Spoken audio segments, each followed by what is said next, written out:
हाय बच्चों, आज मैं सत्ता की साझेदारी का लघु उत्तरीय प्रश्नोत्तर कराऊंगी। प्रश्न है, बेल्जियम के समाज में अलग अलग भाषाएं बोलने वाले लोगों के बीच तनाव के क्या कारण थे। तो बेल्जियम में अलग अलग भाषाएं बोलने वाले लोगों के बीच में तनाव इस कारण थे कि वहाँ की आबादी जो थी वो 59% लोग फ्लेमिश भाषा बोलते थे और 40% लोग वेलोनिया क्षेत्र में रहते हैं, ये जो क्रमशः डच और फ्रेंच भाषा बोलते हैं।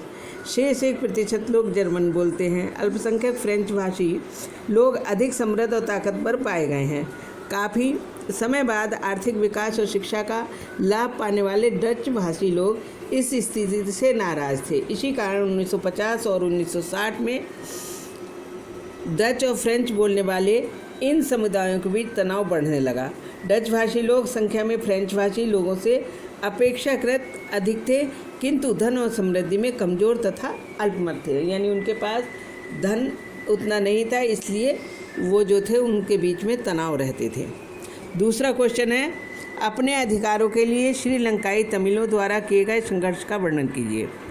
श्रीलंकाई तमिलों ने अपने अधिकारों को प्राप्त करने के लिए अपनी राजनीतिक पार्टियां बनाकर तमिल को राजभाषा बनाने, क्षेत्रीय स्वायत्तता हासिल करने तथा शिक्षा और रोजगार के समान अवसरों की मांग को लेकर संघर्ष किया, परंतु तमिल की आबादी वाले इलाके की सत्ता की उनकी मांग को हमेशा नकारा गया। सन 1980 के दशक तक उत्तर पूर्वी लंका में स्वतंत्र तमिल ईलम सरकार बनाने की मांग करने लगे और अनेक राजनीतिक संगठन बनाए गए।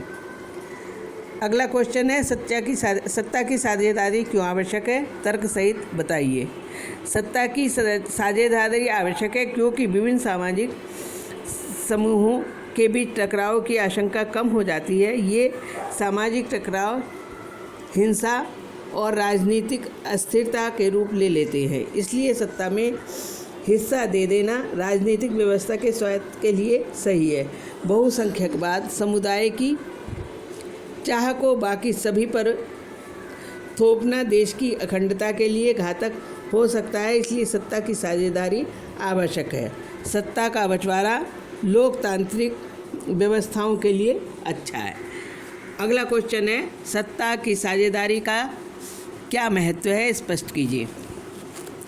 सत्ता की साझेदारी का महत्व इसलिए है कि काफ़ी समय से यही मान्यता चली आ रही थी कि सरकार की सारी ताकत एक व्यक्ति या किसी विशेष स्थान पर रहने वाले व्यक्ति या समूह के हाथ में रहनी चाहिए। यदि निर्णय लेने की ताकत बिखर गई तो तुरंत निर्णय लेने और उन्हें लागू करना असंभव होगा। लेकिन लोकतंत्र का एक बुनियादी सिद्धांत है कि जनता सारी राजनीतिक ताकत का स्रोत है।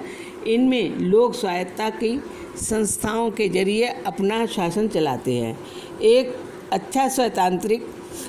अच्छा लोकतांत्रिक शासन वह है जिसमें समाज के विभिन्न समुदायों और उनके विचारों का उचित सम्मान किया जाता है और सामाजिक नीतियां निर्धारित करने में सबके विचारों को शामिल किया जाता है। अतः वही लोकतांत्रिक शासन अच्छा माना जाता है और जिसमें अधिक से अधिक नागरिकों को राजनीतिक सत्ता में हिस्सेदार बनाया जाए। तो ये हो गए आपके 4 क्वेश्चन हो गए। इन चारों को लघु को लिख लीजिए और इनको याद करना है बस।